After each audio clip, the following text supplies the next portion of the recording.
Thank you for this great opportunity. I would like to congratulate the Honorable Senior Member Shri K.C. Venugopal ji for the calling attention, which I wholeheartedly support because this is a very important matter, sir. Sir, my specific question to the Honorable Minister through you is, we have state-of-the-art institutions in India like the CMFRI, Central Marine Fisheries Research Institute, SIFT, SIFNet, CUFOS, CUSAT, CSIR, and many other organizations related to scientific study of the ocean and the marine-related activities.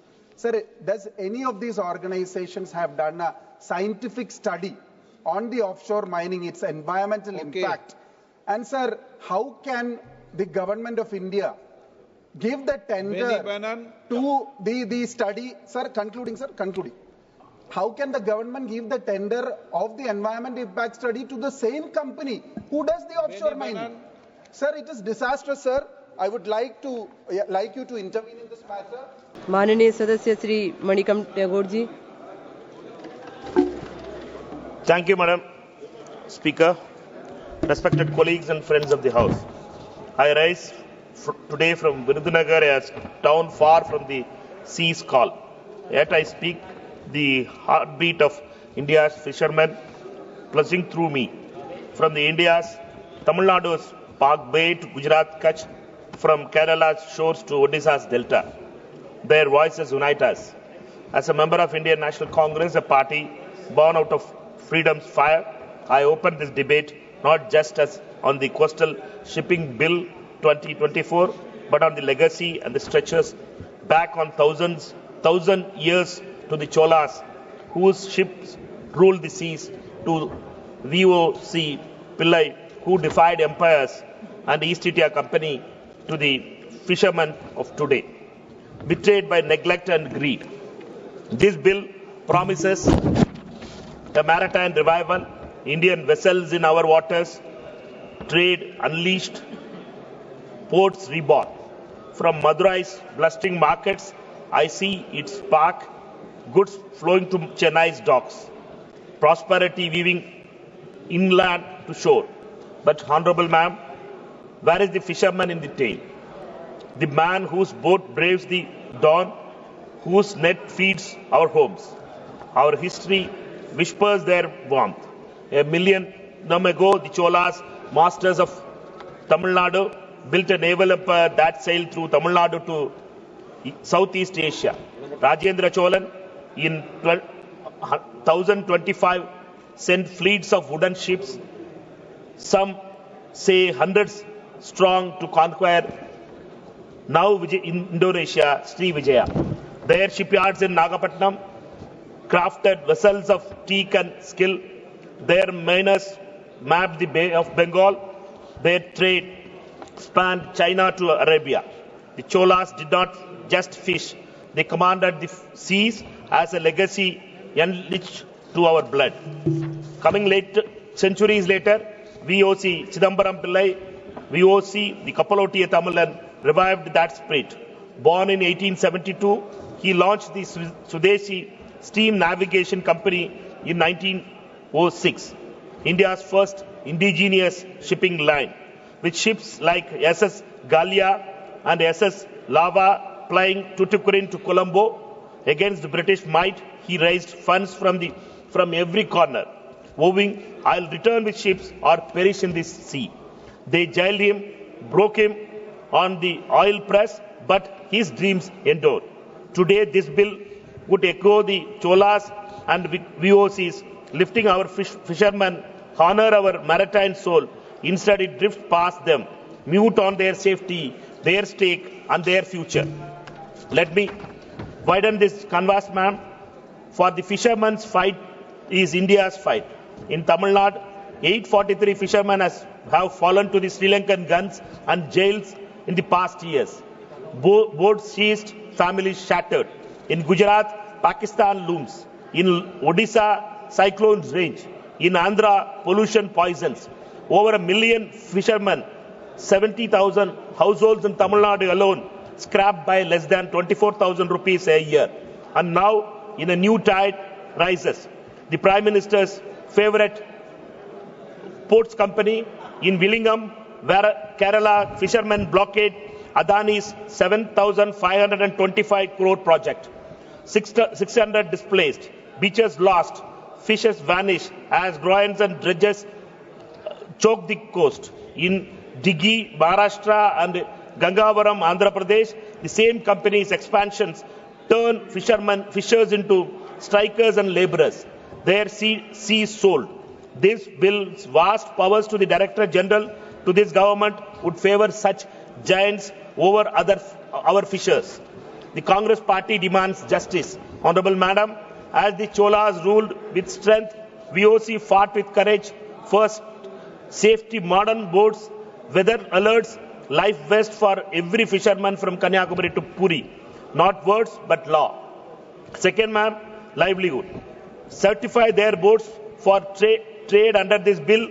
Train them as the Cholas trained their navy. Scraps 30% wage tax. Foreign crews escaped. Third, ma'am, diplomacy. End Sri Lanka and Pakistani assaults. Free our boats. Show Cholas bravery, not cowards. Fourth, ma'am, environment. Curb pollution, climate change, and probe the Prime Minister's favorite ports. Are they eroding our coast, starving our fish? We need independent studies, not corporate tales, ma'am. The Cholas built empires on the sea.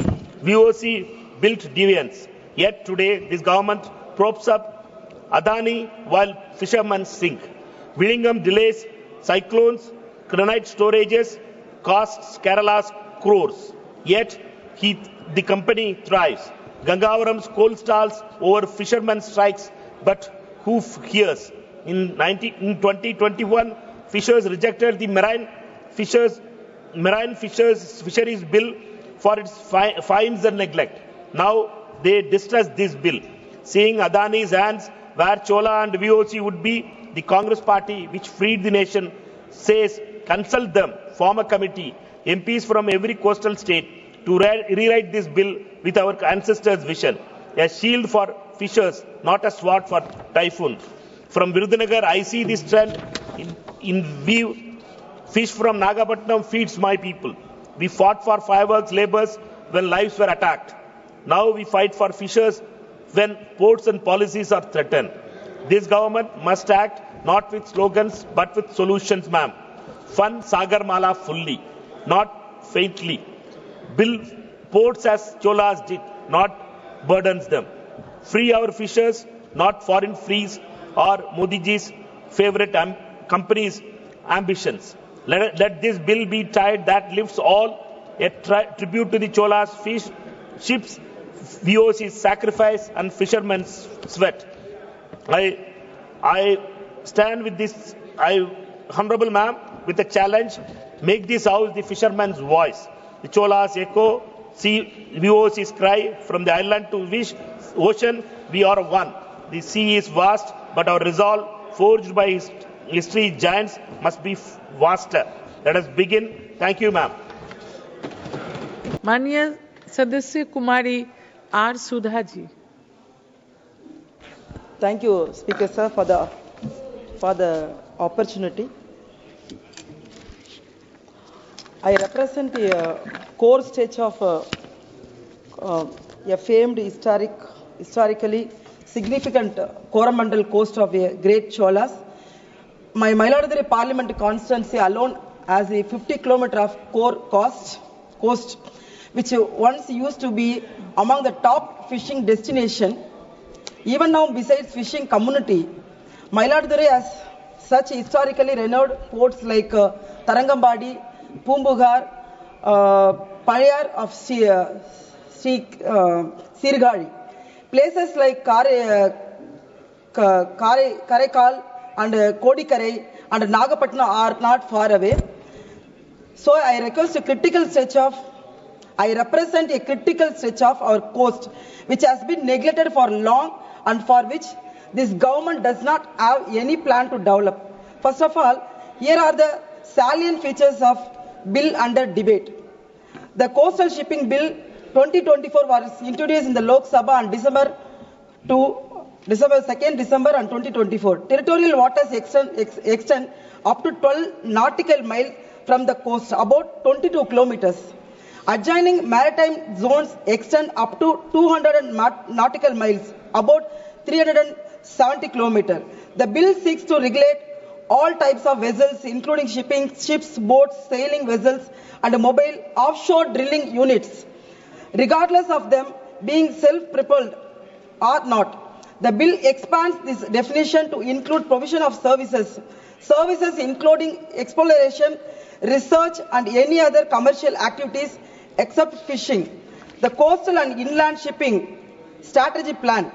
The bill requires the central government to prepare a national coastal and inland shipping strategy plan within 2 years of the commencement of this act. My sincere concerns stem from only a couple of provisions, which are: number 1, bringing all the vessels, including the ship, boats, sailing vessels, under the ambit of this law. Secondly, mobile offshore drilling units under the ambit of this law.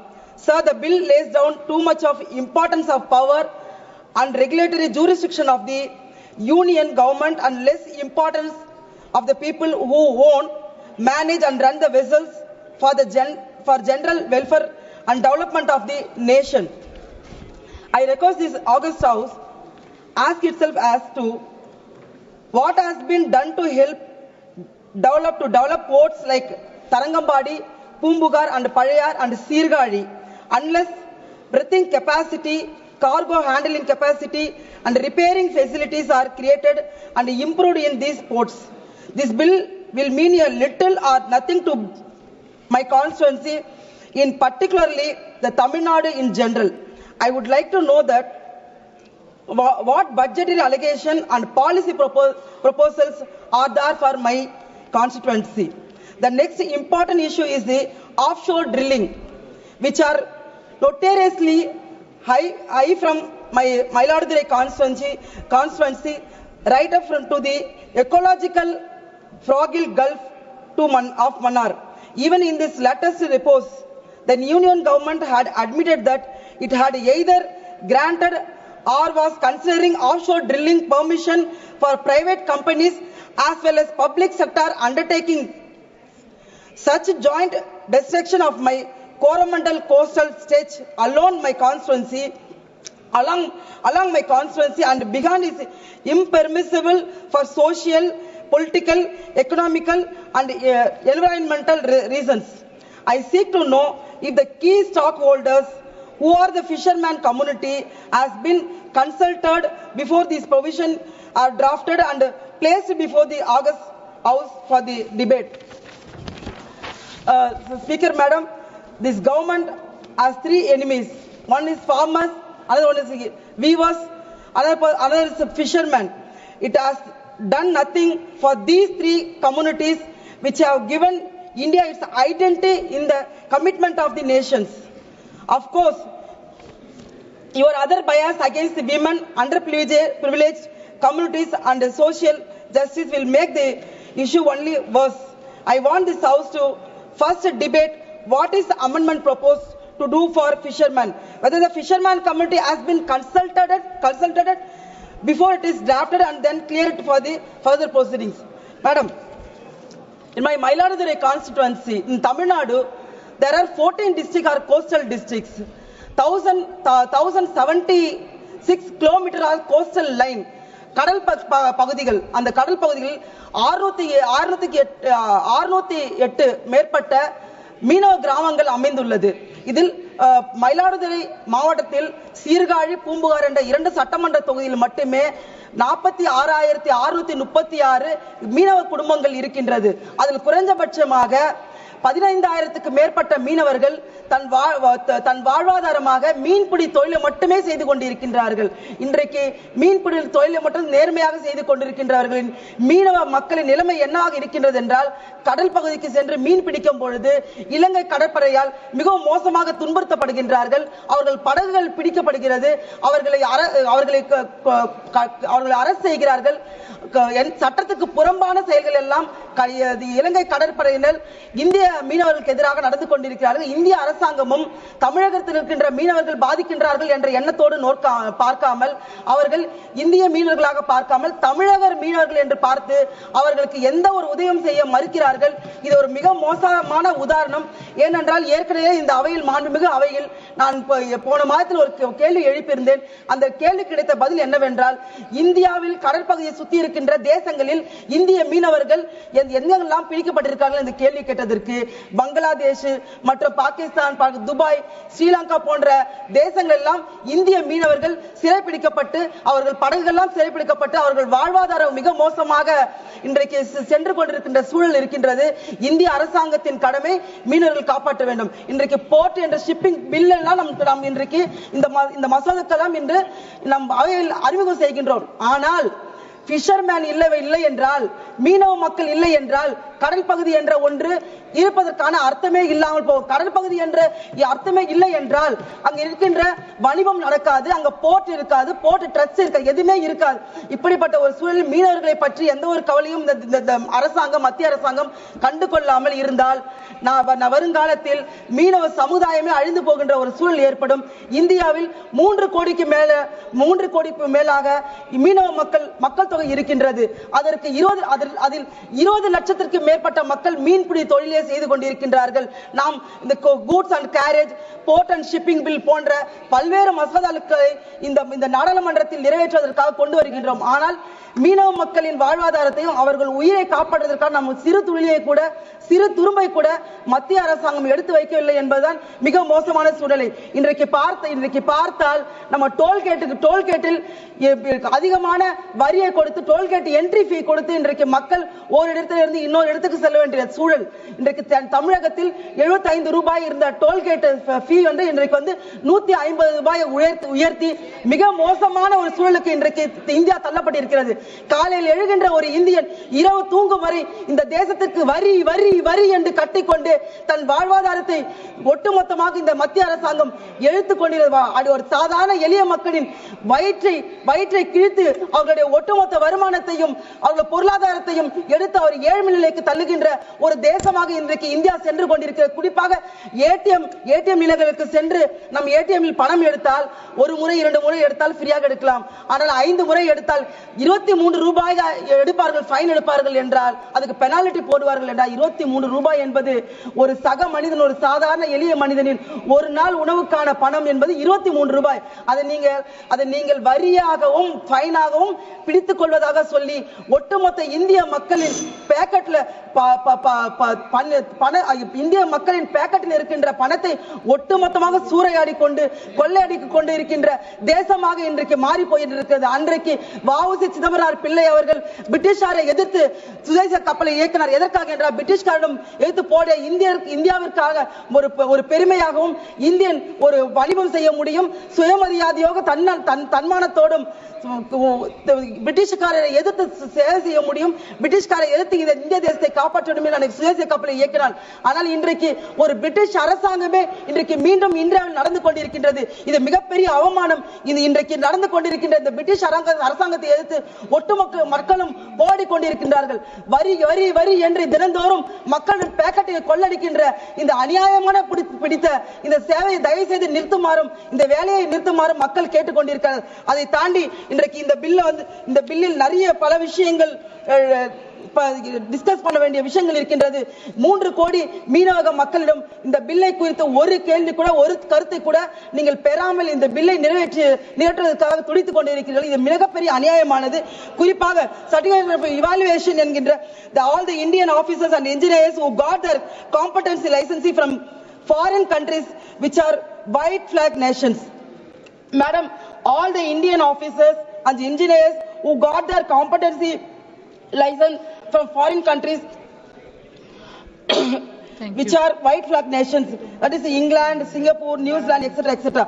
As per IMO, International Maritime Organization, should be given an opportunity to work on Indian coastal ships. It has been observed that there is shortage of highly trained officers and engineers to work on ship like coastal tankers.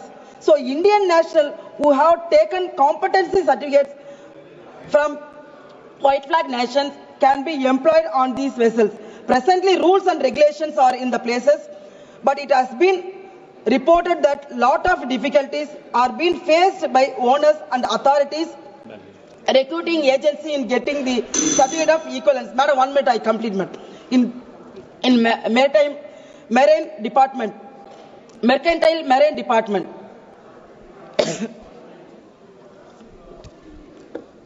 So amendments need to be done so that these Indian officers and engineers transition from working in foreign shipping to coastal shipping is easy.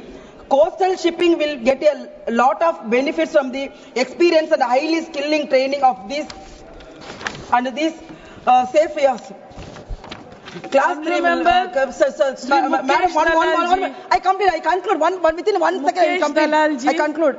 Class 3, this class prohibits the engagement of vessel other than Indian vessel. Thank you, Deputy Chairman, Madam. I will speak on Tribhuvan Sahakar University Bill.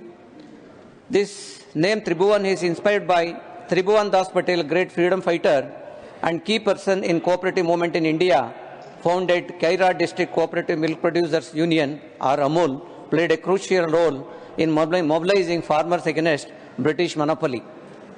And also, Prime Minister Jawaharlal Nehru organized the importance of cooperative model and supported its expansion and was committed to strengthen cooperative movement. He inaugurated AMUL first dairy plant in 1955. Cooperative institutions are not just money business, but symbol of reason, pride and self-reliance. Same like AMUL, I proud to say in my state our Nandini, Karnataka Milk Federation KMF is second largest dairy cooperative in India. Started with 4 crores in 1975. Today it has reached around 27,000 crores. With 15,210 village level cooperative dairies, in that, out of that, 4,340 cooperative dairies run exclusively by women. This is the women empowerment in rural area, madam, where approximately 27 lakh farmers supply milk daily, around 1 crore liters of milk procured by the government by giving around 1,800 crores annually subsidy. Madam, why I mentioned Nandini here, during the Northeast Cooperative Dairy Conclave in Guwahati, our Home Minister stated that 5 multi-city dairy cooperatives would be merged with AMUL by advocating one nation, one society to favor AMUL. Madam, this is against the federal cooperative system of the country. That decision like this should not be encouraged. How much AMUL is imported to Gujarat? In the similar way, Nandini is pride of our 7 crores Kannadigas. At any cost, at any moment, we will not allow to merge Nandini with any other societies. For your kind information, Karnataka is the first state in the country to start agriculture credit cooperative society in 1905 in a very small village called Kanaginahal of Gadag district under the leadership of Sri Siddanagowda Sanna Ramegowda Patil, who is recognized as a father of cooperative movement in Karnataka. Madam, on this occasion, we have to remember the contribution of Dr. Varghese Kurian, known as father of white revolution. His contribution is remarkable. Madam, I would like to mention some of my observations in the bill. The central government will decide key positions like vice chancellors and executive board members. This could lead to political interference and reduce the university independence. The bill says IRMA will remain independent, but in reality, it will have to follow central government rules, which could limit decision-making power. Madam, already in the proposed changes in University Grant Commission UGC resolutions that affect the appointment process for university faculty and vice chancellors, the new rules give governors the exclusive power for appoint VCs, replacing the current system where state form such committees. This takes away power from the elected state governments and affect university governance. We have seen already problems in states like Tamil Nadu, Kerala and West Bengal. Madam, not only these states, in all over the country, the governors are interfering the university matters and appointing VCs and registers. It should not happen. Madam, these new rules lower the academic experience required for the VCs, allowing non-academic individuals to take leadership roles a VC should be the academic leader, not a bureaucrat. This will be increased political interference. Education is in the concurrent list. So why should institutions develop with the state funding and effort will be controlled by the center? The university is being set up in Gujarat, while state like Maharashtra, Kerala, Karnataka and Tamil Nadu with a strong cooperative sectors being ignored. The bill does not guarantee opportunities for women, young people or tribal communities in cooperative education. The bill does not say whether the university will be funded by the government or private companies, raising concern of the financial stability. The bill plans to merge around 284 cooperative training centers into the university. This may create financial stress and disrupt their current progress. Madam, one system may not work for all. Different regions and different industries like dairy and fisheries have different cooperative needs. A single approach may not work everywhere. The bill says the university will train 8 lakh people every year, but there is no clarity, clear plan how will be achieved and how they will give the jobs for those people. So many universities, especially in Maharashtra and Kerala, already offers cooperative management courses. Instead of creating a new university, the government should improve those existing programs.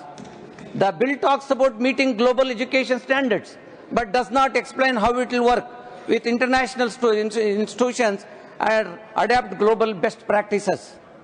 Madam, the cooperative is a very big sector. Nearly 8 lakh people are there in India. 8 lakh societies are there in India, and depositors and dependents are middle class and lower middle class people, but runs by very big shops. The scams will rarely come to the light. In most of the cases, people will not get the justice at all. For example, Madam, in Karnataka, there are nearly 42,551 cooperative societies, out of which 25,035, nearly 58.86% are under profit, and 14,498, nearly 34.7% are under loss. Madam, just be more precise, I will give one example. In one assembly constituency in Karnataka, Bengaluru, known as Basavanagudi, there are 5 cooperative banks, namely Guru Raghavendra Cooperative Bank, Vasishta Cooperative Bank, Sauharda Cooperative Bank, Nagaratna Cooperative Bank, and Guru Sarvabhauma Cooperative Bank. These all 5 bank scam affected 2 lakh innocent depositor families. 90% of the people deposited their retirement fund meant for their livelihood and health care. Due to this distress, many depositors lost their life. Even though the state government has given the cases to CBI, but CBI is not taking up the investigation to provide justice. Who will hear the cry of these common people, Madam? Madam, I'll say one thing. In these cooperative banks, most of the people, politicians, irrespective of the political party, I'm telling you, all the politicians and politician relatives, they have taken the loan. Not a small loan, Madam, 100 crores, 150 crores. After 10-15 years, they are not paid the interest, even interest. This all accumulated, and also this money, they are not paid back. Madam, now those people who they are deposited, those people are getting full money or not. But at least these people who cheated the bank, who cheated those people, because they have to punish them. I'll urge the government through you, they have to take a necessary action against them. Madam, then one part of the cooperative sector is suffering due to the malfunction of the system. Lastly, I quote, Sakar se Samruddhi. Madam, this name is very beautiful. Really, I'm telling you. All the captions for the programs names, BJP gives very fancy names. And also they market it very well. Wherever this program, whether this program will reach people or not, but names will become very famous.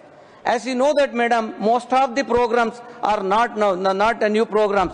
It was there earlier also. They renamed, rebranded. So, for example, National Manufacturing Policy in 2011, Make in India in 2014, National E-Governance Plan, Digital India in 2015, Rashtriya Saumya Swasthya Bima Yojana, that is 2008, Ayushman Bharat in 2018, Nirmal Bharat Abhiyan 2012, Swachh Bharat Abhiyan in 2014. Rajiv Awas Yojana in 2009, Pradhan Mantri Awas Yojana in 2015. Sir, I'll tell you, this central government will give only 2 lakh rupees to the state government. State government will give 5 lakhs rupees to the house, each house. But state government will not take the advantage or credit. But the central government, just giving a 2 lakhs rupees, they taking credit like anything. Out of this, the state government will give 5 lakhs rupees, central government is only giving 2 lakh rupees. On that, they are charging 18% GST. Totally, they will collect 18 into 7. So that around 1,26,000 rupees they have collected back. They will get only their the central government contribution will be only 75,000, but they will take the credit like anything. Sir, this is the position how BJP will take the credit. So National Girl Child Day program, Beti Bachao, Beti Padhao, just got its name, name got changed. Situation has not got changed, sir. Sir, from 2014 to 2022. Total approximately 2,99,520 rape cases were reported across India as per the NCRB data. So for the program between 14 to 15 to 19 to 20, 848 crores were allocated and released was only 622 crores. In this, nearly 78.91% just went for publicity purpose. Just imagine, sir, publicity, how they are issuing spending the money. Sir, सिर्फ नाम बदलने से काम नहीं होगा, sir. असली काम, the program has to reach the people. Then only it will happen. Sir, this university also should be useful to the people. Not for only publicity sake. Sir, protect university autonomy, uphold federalism, and respect the needs of aspiration of the each state. Because state and center, they have to work hand to hand. They should not take away the power from the state. It is not correct. So since we are living in a federal system, the center has to support state government. Thank you very much, sir. Honorable Member, Sri Biriato Fernandez. Thank you, sir. The introduction of the Coastal Shipping Bill 2024, introduced in Lok Sabha in December 24, aims to fundamentally revise India's regulatory framework for coastal and marine trade. Sir, I want to point out certain sections which can create a problem for stakeholders operating in the shipping industries. First of all, there is discretionary authority of the Director General and central government. The bill grants significant discretionary powers to the Director General and the central government, raising concerns about potential favoritism and lack of transparency. The broad authority to direct vessel routes, prioritize cargo or passengers, restrict port entry, and exempt certain vessels from the Act's provisions could lead to preferential treatment of specific entities, undermining fair competition. Next, centralized decision making and the absence of clear criteria for granting exemptions or imposing penalties may disadvantage smaller operators and create an uneven playing field. Additionally, the lack of independent oversight and transparency in decision-making processes heightens the risk of market distortion and raises questions about accountability and impartiality. Safeguards such as independent reviews and other accountability mechanisms are critical to mitigate these risks. Sir, there is a document that is minimum safe manning document. This is a certificate issued by the registrar of the ship, certifying the ranks and qualification required to work on a particular ship. It has been observed that inland vessel seafarers are eligible to sail on Indian coastal ships and river sea vessels. But in many cases, the documentation, training and certification that is required to comply with this is not easy to get. It is very difficult, sir. Hence, the owners and the recruitment agencies of the coastal ships find it difficult to get such inland vessel crew. The registrar should be aware of the ground situation about the crew training. Sir, there is also a certificate called Certificate of Equivalence. All the Indian officers and engineers who get their competency license from foreign countries, which are white flag nations like England, Singapore, New Zealand, etc., as per International Maritime Organization, IMO, should be given an opportunity to work on Indian coastal ships. It has been observed that there is a shortage of highly trained officers and engineers to work on ships like coastal tankers.